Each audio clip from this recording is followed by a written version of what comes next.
going to add a little bit, and I eyeball things, okay, because I've been cooking for a long time and I don't need to measure things. But if you need to do the whole measuring thing with a teaspoon, tablespoon, 3/4 cup, all that kind of stuff, then you be you and you do that, okay? But I just eyeballed and added a little garlic powder to our meat combination that is cooking up in our saute pan with some onion and garlic. And I'm going to add a little onion powder too. And you might say, well, Kim, why are you adding more, onion powder when you've already got onions in there? Intensity and depth of flavor, okay? It just adds a little bit more. So, and once again, no measuring, like a half a teaspoon in the palm of my hand of salt, because when you're cooking meat, you need to add salt. You need to season your meat, okay? And I don't go crazy with salt, but I also realize the necessity of taste, okay, and flavor. You gotta put salt.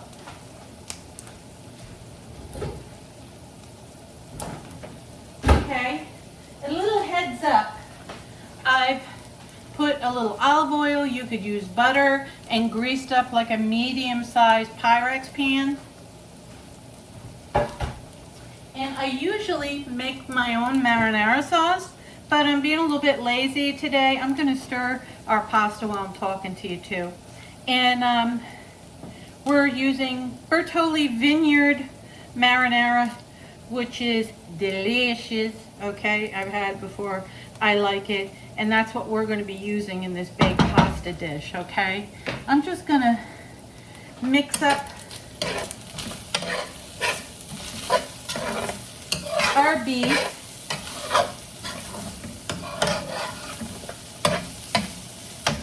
And it's kind of good that you can't see me doing this because I'm a bit of a slob in the kitchen. I'm not a delicate flour.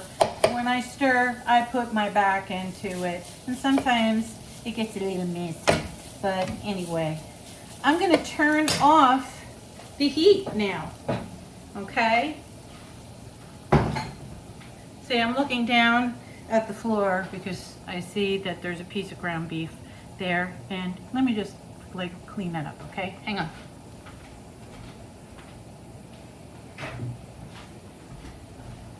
My sloppiness kind of gets on my own nerves, you know what I'm saying?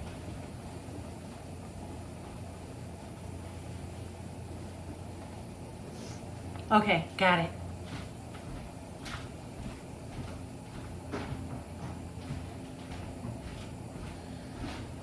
All right, so our beef, pork, and veal with onions and garlic and seasonings.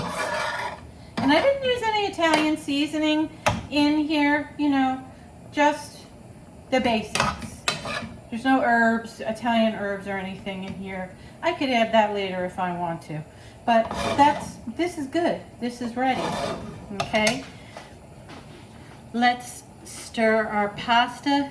I also noticed when cooking this pasta, when you get to be good at cooking pasta, after having been cooking pasta for many, many years, one of the ways that you can tell that it's done without taking a piece out and chewing on it to see if it's done to your, what you like, is to look at the color of the pasta. And it goes from a yellow to like a deep yellow color to a much lighter yellowy white color. Then you know your pasta is done. In this case, this particular pasta is very yellow, so I'm having a little trouble discerning if it's almost done or not. So I'll have to do the amateur move and take a little bit out and taste it and see where we're at in the cooking process, okay?